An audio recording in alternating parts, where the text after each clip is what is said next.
There are places in the Appalachian Mountains where the old legends breathe just beneath the soil, where disappearances linger like cold fog between the pines, and the night carries stories people swear are true. Some say the wilderness remembers everything that enters it. Some say certain things hunt the dark long before humans ever walked these ridges. Whatever the truth is, the mountains keep their secrets well. Tonight, we explore 4 chilling tales of mysterious vanishings, cryptid encounters, and terrifying moments hidden deep in the Appalachian wilderness. These are the kinds of stories that echo through trailheads and ranger stations, whispered by those who swear they saw something that should not exist. Welcome to Whispers After Dark, where shadows speak and the night listens. Before we begin, make sure you like, subscribe, and hit the notification bell so you never miss a story. Leave a comment telling us where you're listening from and which tale unsettled you the most, or share your own eerie encounter if you dare. Now settle in and let the dark take its time. Tonight, we begin with the disappearance of the Campbell family. Rangers hear plenty of stories about strange occurrences in the Appalachian Mountains, tales of things that can't be explained and disappearances that sit heavy on the mind long after the reports are filed. This one is mine. It begins with the disappearance of the Campbell family. I was on duty the morning the Campbell campsite came over the radio. Late September, that in-between time when the air smells like cold creek water and wood smoke, and the leaves haven't quite committed to turning yet. A hiker had stumbled across an empty site off an unmarked spur road, way deeper than most families ever bother to go. He'd said the tent was shredded, the fire pit was just ash, and there was still a minivan parked under the pines with every window fogged over from the cool night. But no people, no voices, no movement. Just a silence that made him back out of there fast and call us from the first spot he could get phone reception. I remember the crunch of gravel turning into the soft hiss of pine needles under my boots as I left the truck and followed the faint path between the trees. The forest was thick, old-growth hardwood and pine, the kind that swallows sound. My breath steamed in the chill, and every exhale drifted past trunks blotched with lichen and moss. I walked alone. No wind. No birds. Just that thin hush that settles in the woods after something loud has already happened, and the world is still deciding what to do with it. The campsite opened up in a small clearing like someone had carved a wound into the trees. The minivan was the first thing I saw, silver, streaked with dust, parked beside a blackened fire ring. The back hatch stood open. Coolers, folding chairs, a red and white checkered blanket, a bag of charcoal. The kind of mess that looks normal when a family is still there. When there isn't, it feels wrong in a way you can't quite put into words. It looked like the Campbells had just stepped away for a minute and forgotten to come back. The tent told a different story. One of those big family domes, blue and gray, or it had been. Now it's slumped, half collapsed. Fabric shredded on one side, poles bent inward as if something heavy had fallen on them from above. The zipper dangled broken, teeth gaped like a mouth mid-scream. Inside, sleeping bags lay twisted and empty. A small stuffed bear sat half buried under a crumpled kid-sized sleeping bag. Its stitched-on smile turned toward the torn wall as if someone had flung it in a hurry. The fire pit held the ghosts of last night's dinner, charred hot dog sticks, a blackened marshmallow fused to a rock, half a graham cracker crushed into the dirt. The air still carried a faint smell of smoke and sugar, that sweet, sticky scent of s'mores that should have meant laughter and bickering and someone complaining they burned theirs. Instead, it hung over the campsite like a memory that hadn't realized it was over yet. Then I saw the drag marks. They started just past the tent, 2 parallel grooves furrowing the pine needles and damp soil, broken by patches of scuffed earth and the occasional partial footprint. At first, I told myself it looked like someone dragging a heavy cooler, maybe a game cart. That was the easiest lie to reach for. But the grooves were too narrow for wheels, too uneven for something on plastic runners. And every so often they deepened sharply, as if whatever had been pulled along them had suddenly become heavier, or had fought harder. I followed the tracks with my radio crackling softly at my hip, and my hand resting on the can of bear spray clipped to my belt. The smell of the woods changed as I moved away from the campsite. Less smoke and garbage, more raw earth and damp leaves. The grooves wound between trees, skirting around roots like whoever or whatever made them didn't have trouble navigating in the dark. Here and there I spotted faint smears on the bark at hand height. I told myself it was mud. It usually is, out here. You learn to believe that first. 40 feet in, the drag marks just stopped. No struggle circle, no overturned soil, no broken branches. They ended in a patch of dead leaves and moss right before the ground dipped down toward a gully that fed into the creek. It was like whoever had been pulled there had simply been picked up and carried away by something that didn't leave footprints. We did what we always do. Called it in, secured the site, brought in search teams, dogs, volunteers. The woods filled with the distant shouts of people calling names that would eventually be printed in the paper. Derek and Melissa Campbell and their kids, Tyler and Hannah. Flashlights cut thin tunnels of light through the underbrush as the sun went down and came back again. Helicopters thumped overhead. The dogs barked, circled, whined, and kept losing the scent at that same patch of leaf litter where the drag marks ended. When you've worked enough missing person cases, you learn the patterns. You learn the smell of panic, the look of accidental tragedy. Somebody slips on moss, someone wanders off the trail, someone gets turned around after dark and keeps walking downhill until their luck runs out. The Campbells didn't fit anything I knew. No overturned chairs around the fire, no scattered belongings, no trail of dropped items leading away from camp. Everything was oddly intact. The cooler lid open, half a pack of hot dogs inside, still cold. A bag of marshmallows with the top rolled but not tied. A flashlight resting on a camp chair, beamed into. It was the camcorder that changed everything. One of the volunteers found it in the grass under the picnic table, half buried in pine needles. The strap tangled around a chair leg. Old school, chunky, cheap. The kind of thing parents buy to record birthdays and soccer games. The battery light blinked red, but it wasn't dead. When I popped open the flip-out screen and rewound it with my thumb numb from the chill, I saw the Campbells in cheap digital color, laughing, talking over each other, flames flickering bright in the center of the frame. I should say this now. The official report mentions the camera, but doesn't go into detail about what was on it. There's a line about family activity during mealtime, nothing more. That's not a lie, exactly. Just not the whole truth. The footage started harmless enough. It was early evening. The sky in the background still held that soft, smoky blue you only get in the mountains, with darker ridges layered like torn paper behind the trees. Derek, the dad, sat in a camp chair poking at the fire with a stick. Melissa hovered near the folding table assembling s'mores, her hair pulled back, face flushed from the heat. Tyler, scrawny and maybe 12, showed off by holding a hot dog too close to the flames until it charred and drooped. Little Hannah, maybe 7, giggled every time a spark jumped. Their voices overlapped, words you'd hear in any family campsite within 100 miles. Then, somewhere between a joke about burning dinner and the first round of s'mores, the woods answered them. At first, I thought it was just a distant owl call caught on the mic.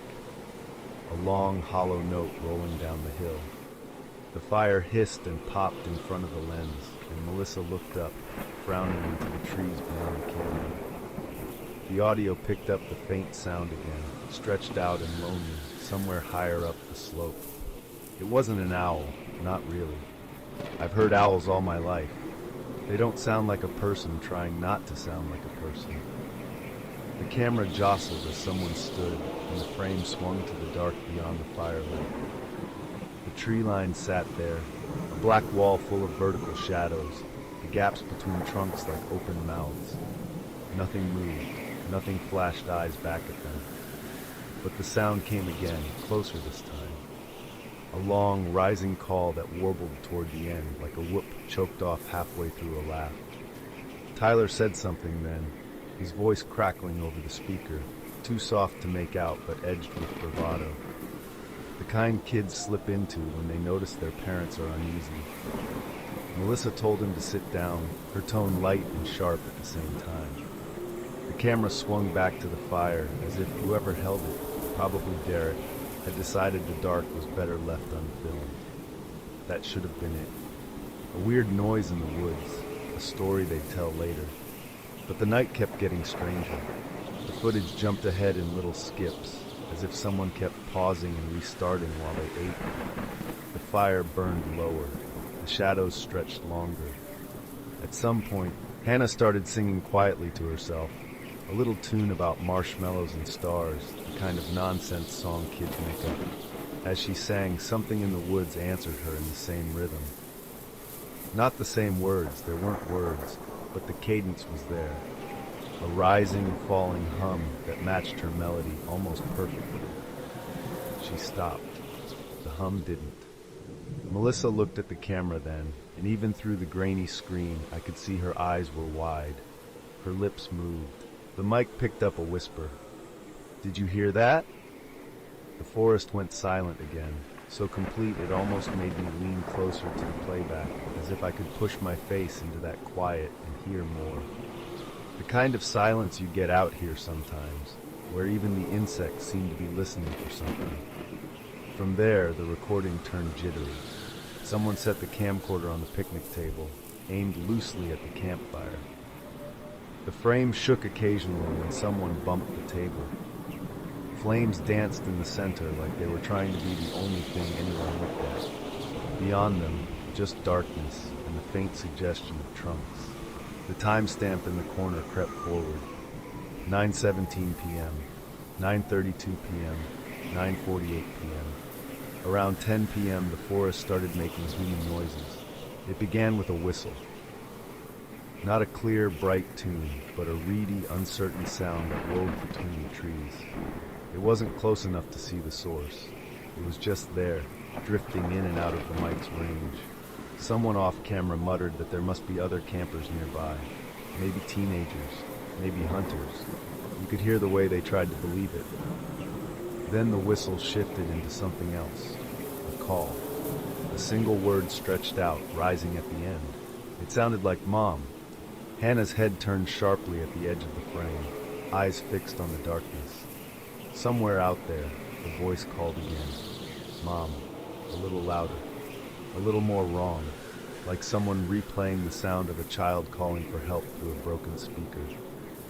Melissa moved closer to the fire, one hand on Hannah's shoulder. Tyler, half in shadow, had gone quiet. You could see his posture change, slouch dropping away, back straightening. Kids know when the adults are spooked. They feel it like a change in air pressure. The voice called a third time. This time it didn't say Mom, it said Melissa. Hearing your own name echo out of the woods in the dark does something to you. I watched her face on the tiny screen, watched her jaw clench and her eyes glint. She tried to call back, voice high and tight, asking who was out there, if someone needed help. No answer, just the creak of branches and the faint rustle of something moving just beyond the reach of the firelight. The camera captured none of it clearly. Every time the lens swung toward the sound, the woods devolved into scrambling pixels and grain. It was like the darkness itself wanted to stay unfilmed. But the audio kept rolling, footsteps circling the campsite, heavy enough to crunch through fallen branches, slow enough to be deliberate. Breathing, too, here and there. A wet, uneven exhale that sounded too low to belong to a person and too intent to belong to an animal. At some point, Derek tried to take control. His voice grew louder, firmer, telling the kids to get in the tent. telling whoever was out there that they'd called the Rangers, that help was on the way. That was a lie. They hadn't gotten a single call from that ridge all night. Nobody had. The timestamp flickered again. 11:09 p.m. The fire had burned down to coals, light pulsing weakly. The mic picked up the faint sound of the tent zipper, the soft thud of bodies crawling inside. The forest outside grew bolder. Twigs snapped. Something brushed against the side of the tent fabric with a long, dragging sound, like fingers trailing along canvas. Hannah whimpered. Someone shushed her. Tyler whispered something about bears, about how you're supposed to make yourself big and loud. The thing in the woods must have heard that too.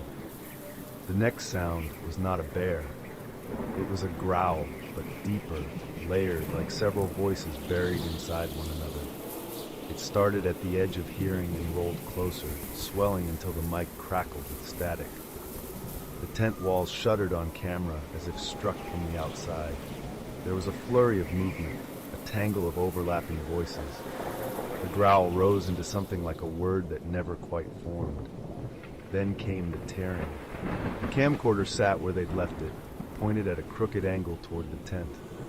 All the lens could see was a wedge of fabric and a slice of tree line. But you could hear everything. Canvas ripping, metal poles snapping under sudden force, the high, thin sound of a child screaming, cut off halfway through. Someone shouting, "No, no, don't," and then a sound that didn't belong to any human throat, a kind of choked, rattling hiss that made my teeth ache, even through tinny speakers. The tent buckled inward on itself, out of frame. The drag marks I'd followed that morning had started somewhere inside that chaos. I watched, helpless and sweating in the cool mountain air, as the audio turned into a mess of thuds and scrapes and something heavy being pulled across the ground.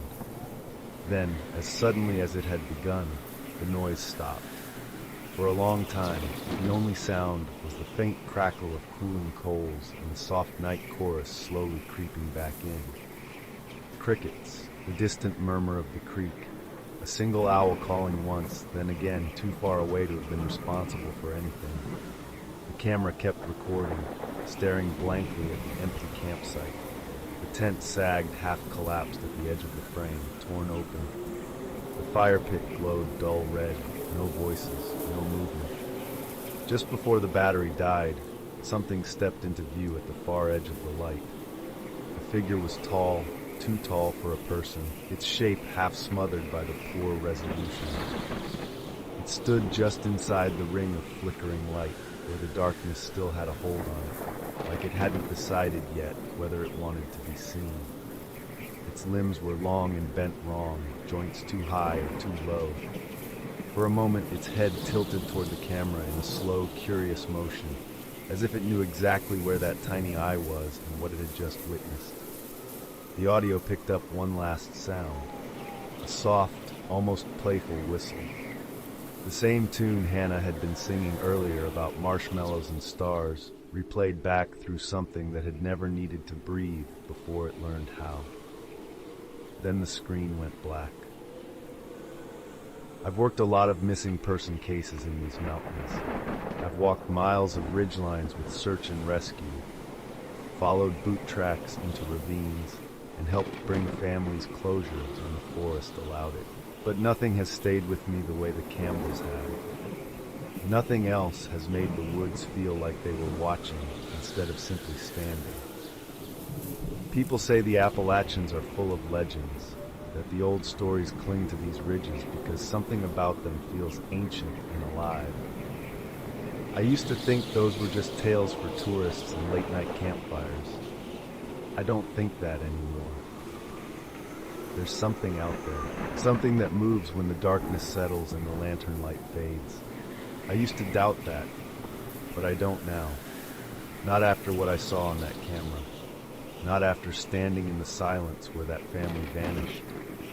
Some things in these mountains don't want to be found, and some things make sure you never are. Our next story takes us deeper into the heart of the Appalachian wilderness, where water often hides more than it reflects. Lakes up here have their own legends, their own secrets, and sometimes their own hungry silence. People say the surface looks peaceful until the sun goes down, and then the things beneath it start to move. This is the Things in Pine Hollow Lake. There are nights in the Appalachian when the water looks darker than it should, like it's holding its breath. I learned that the hard way one fall weekend years ago, when my college buddies and I rented a cheap lakeside cabin on the edge of Pine Hollow. Back then, we were too young to believe anything could touch us, and too stupid to notice the signs people who live out there always look for. The moment we pulled up, the place felt strange. Too many windows. Floor-to-ceiling panes with no curtains, nothing between the inside and the lake except thin glass and a long stretch of moonlit water. I remember thinking it felt like sleeping in a display case. The first day passed without much to note. We unpacked, grilled burgers, set up fishing gear, and cracked open too many beers. The lake sat still and ordinary under a bright sky, the kind of peaceful water that tricks you into dropping your guard. Later, when dusk settled into the pines, the only sound was the clink of our bottles against the porch railing and the occasional splash of a fish breaking the surface. Everything smelled like weathered wood and damp leaves. Nothing strange. Nothing that hinted at what would come. The second afternoon was the first time I noticed something off. We'd been fishing for hours, hardly caught a thing, and the twilight spread across the lake in long strips of silver. That's when the surface rippled in tight circles, not like fish feedings or wind pushing across it, but like something rising from underneath. A heavy, slow swell that drifted toward the shore and then vanished. My friends called it odd, but didn't bother thinking about it. I tried to shrug it off too, but I kept watching that water long after the others had gone back inside. That evening, we sat on the porch with the moon laying a white road across the lake. The air had that smell you only get around stagnant shallows, a thick blend of rotting weeds and cold mud. At first I thought the shadows on the dock were just tricks of the moonlight, but something moved. Not walking, crawling. A pale shape, low to the boards, limbs bent like a crab, but too long, too thin. I stood to look closer, but the shape slid back into the dark so fast it seemed to melt into it. When I stepped off the porch to check, my skin prickled like the air around me had dropped 10 degrees. I came back up the steps fast and told the guys we should head inside for the night. They laughed at me until they saw the look on my face. We tried to sleep, but the forest pressed too close. Every time I closed my eyes, I saw that pale shape curling away across the dock. None of us said it out loud, but nobody slept more than a few minutes at a time.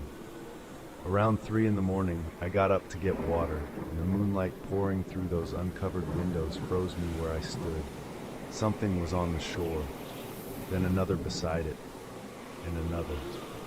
Pale bodies rising slowly from the water, their skins slick and sagging like old wax left in the sun. Their heads hung forward, faces too smooth, too blank, until they snapped upward as if they heard something. Their limbs were jointed wrong, bending inward and sideways with sharp, careful movements. They crawled, not like animals, not like anything that had ever belonged on land. Their hands, or whatever passed for hands, scraped against stones with a wet, dragging sound, long arms folding and unfolding as they pulled themselves closer to the cabin. One by one, more of them climbed up from the lake, breaking the surface with hardly a ripple. The moonlight turned their bodies the color of bones soaked in water for too long. I backed up from the window, heart pounding like something was trapped behind my ribs. My friends were already awake, whispering, asking what I'd seen. I didn't answer. I didn't have to. Soon the first one reached the porch. The boards creaked softly beneath its weight. Then another came behind it, moving faster, limbs clicking as they crawled sideways across the steps. The smell hit us next. Damp earth, rotting pond weeds. the sour reek of water that hasn't moved in decades. It seeped in through tiny gaps in the window frames as the creatures pressed close, their long fingers tracing the glass without sound. Their heads tilted as if studying us, sensing us, listening to the rhythm of our breaths. One of them scurried upward, fast, skittering over the porch railing and dragging itself up the side of the cabin. The sound of it, the rapid scrape of bone on wood, still makes my stomach tighten when I think about it. Within seconds, more followed, crawling onto the roof, moving in urgent, twitching bursts. All night long, they circled us, crawling across the roof, tapping lightly at the big windows, dragging their limbs over the porch boards in slow, deliberate passes. Sometimes they pressed their faces close to the glass, and in the moonlight we could see the faintest impressions of features, sunken places where eyes should have been, a mouth that didn't open so much as stretch. Their breath left wet streaks across the panes. Every time they scurried overhead, dust drifted from the rafters. Every time one brushed against the siding, the whole cabin seemed to flinch. None of us slept. None of us moved. We sat on the living room floor with the lights off, watching shadows pass over the windows like slick shapes of muscle and bone. The doorknob rattled twice, very softly, like something curious was testing the metal. But they never came inside. Not that night. They stayed until the sky finally shifted from black to gray, then slipped back toward the lake one by one, vanishing into the water as if they'd never existed at all. By morning, the porch boards were streaked with damp mud. Long smears trailed across the steps. The windows bore faint handprints, thin and distorted. We packed up in silence, too afraid to say what we'd all seen. I've been telling myself for years that it was exhaustion, or beer, or shadows playing tricks on us.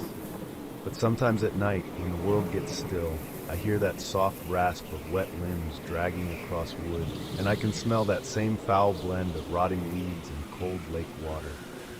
And when I think about those pale, crawling shapes rising from the dark, I know the truth. Something lives in Pine Hollow Lake, and it remembers us. Our next story takes us back into the deep timber of the Appalachians, to a place where the fog holds low to the ground, and the silence feels older than the trail beneath your feet. Black Hollow has always carried its own kind of dread, a quiet weight that settles on anyone who walks too far into its shadows. Some say the trees there grow twisted for a reason. Others say the ridgeline hides things that were never meant to be seen. This is the ridge crawlers of Black Hollow. I was 17 the year my dad took my little brother and me into Black Hollow for the late season hunt. He always said Black Hollow was different from the rest of the Appalachians, older somehow, as if the mountains there remembered things the world had forgotten. The place sat tucked between two high ridges, full of steep ravines, cold streams, and long stretches of timber where the light came in thin and gray even at noon. I'd been there once as a kid, too young to carry a rifle, and I remembered only how big everything felt. But that year, standing beside my dad with my own pack slung over my shoulders, I felt ready. I felt proud, and I had no idea I was walking into the kind of memory that doesn't fade with time. The first day wasn't strange, not at first. We hiked in through a tunnel of pines so thick the air held the scent of sap and cold bark, the kind of sharp winter smell that comes after the first hard freezes. Frost rimed the edges of the fallen leaves, and instead of softening our steps, they cracked and crunched under our boots in brittle layers.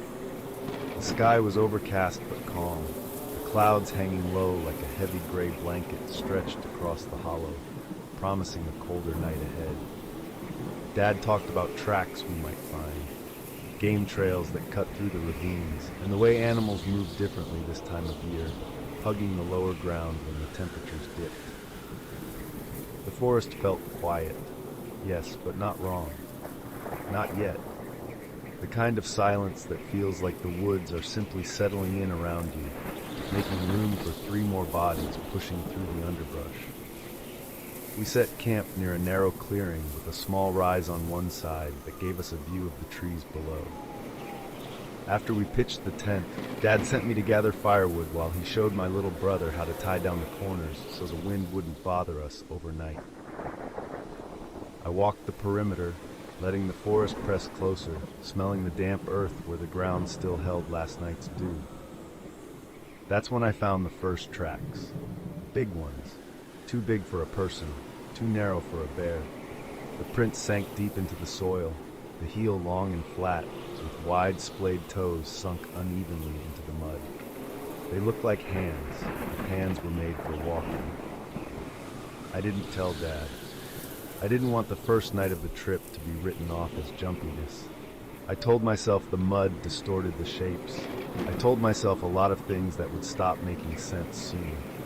The first night was peaceful enough. We sat around the fire, warming our hands, listening to the wind thread its way through the branches. Dad cooked a small dinner, and my brother leaned against me, already yawning. The forest around us seemed almost welcoming. But at some point after midnight, something in the air shifted. I woke up suddenly, heart racing, with a sensation I couldn't place. The tent was still. My brother breathing slow beside me, Dad's light snore. No sound except the faint crackle of embers outside. But the silence wasn't natural anymore. It felt pressed in, thick, as though the trees themselves were holding their breath. I lay awake for a long time, telling myself it was nerves. I never truly fell back asleep. The second day turned that uneasiness into something heavier. We hunted along the slopes northeast of camp, following a drainage that fed down into the hollow. The further we walked, the more I noticed how empty the woods felt. No tracks, no sounds, nothing.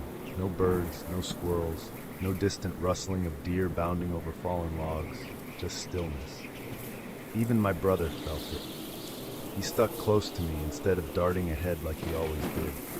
At one point, we came across a tree with long gouges raked down the trunk.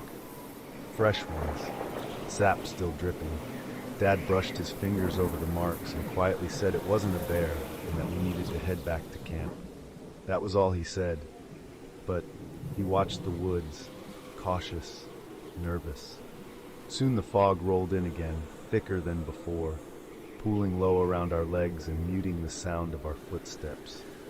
The temperature dropped fast, sharp enough that our breaths turned into pale clouds.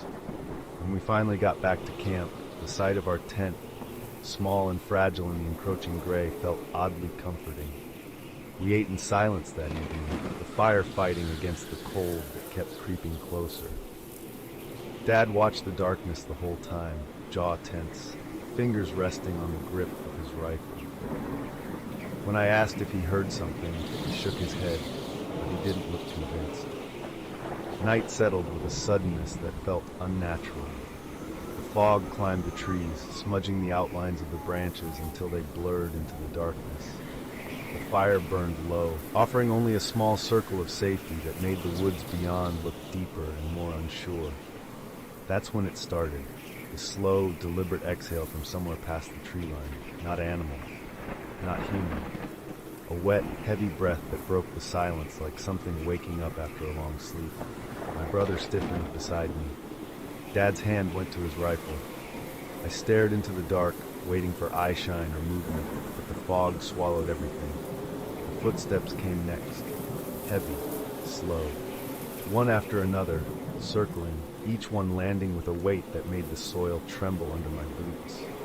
A shape moved between the trees, tall, too tall, shoulders wide enough to block the faint moonlight behind it.